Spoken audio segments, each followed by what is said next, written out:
საკუთარი არჩევანი პოლიტიკურმა სუბიექტებმა დილითვე გააკეთეს. თითოეული მათგანი ამბობდა, რომ ხარს უკეთეს მომავალს უჭერს და ხვალინდელ დღეს გამარჯვების იმედით ხვდება.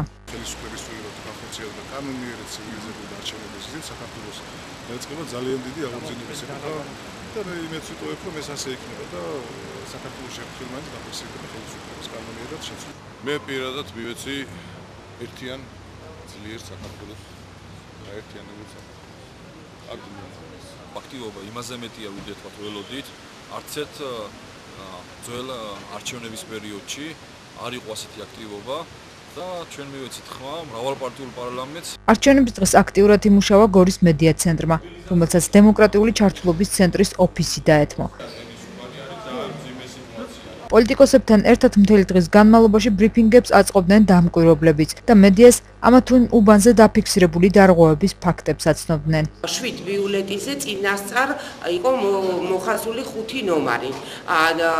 და როდესაც ჩვენმა დამკვირვებლებმა გადაწყვიტა ამ ფაქტთან დაკავშირებით დაეწერა საჩივარი, აი ზუსტად ამის ფონზე გამოაცხადეს ჩვენ დამკვირვებელი უბნიდან. ყველგან უმეტეს საარჩევნო უბნებზე არის ბიულეტენების ნაკლებობა, რაც კანონის დარღვევა არის და ლაპარაკი არ არის მხოლოდ 15-16 ან რაოდენობა ბიულეტენებზე, იმიტომ რომ ბიულეტენები უნდა იყოს 50 ჯერ, ეს ლაპარაკი არის ხშირ შემთხვევაში 200, 150 და დაახლოებით ამ ციფრების ბიულეტენების ნაკლებობა. მიუხედავად აღნიშნული განცხადებებისა, საოლქო საარჩევნო კომისიაში დღის განმავლობაში აცხადებდნენ, რომ რაიმე სერიოზულ დარღვევას ადგილი არ ჰქონია. საჩივრები არის შემოსული მციროდენ დარღვევებზე, ეს ჩელიშვნების ხასიათს ატარებს.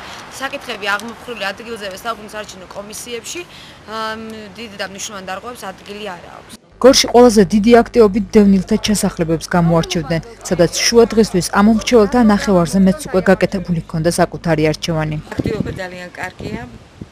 თითქმის 80% მოსულია ამ დროისთვის. თქვენი არჩევანის გარასაუბრებით.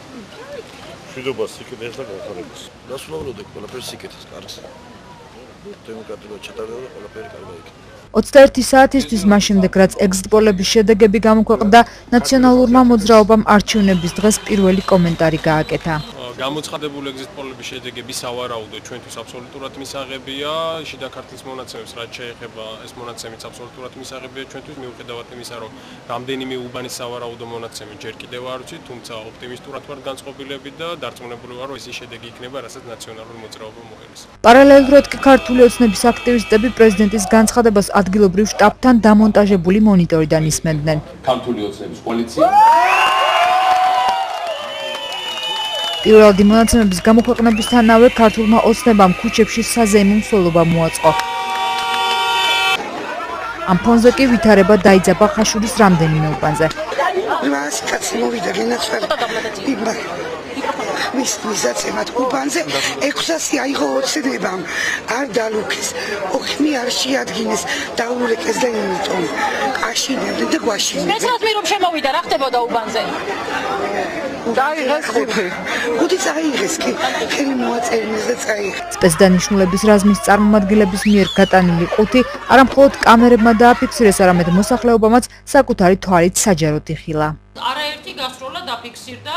იქ ვიმყოფებოდი ჟურნალისტებიც, იყვნენ მშვიდობიანი მოქალაქეებიც, ვინც სულაც არ გამოხატავდა აქტიურად თავის პოლიტიკურ შეხედულებებს და სწორედ ამ ადგილას მოხდა ცეცხლის გახსნა.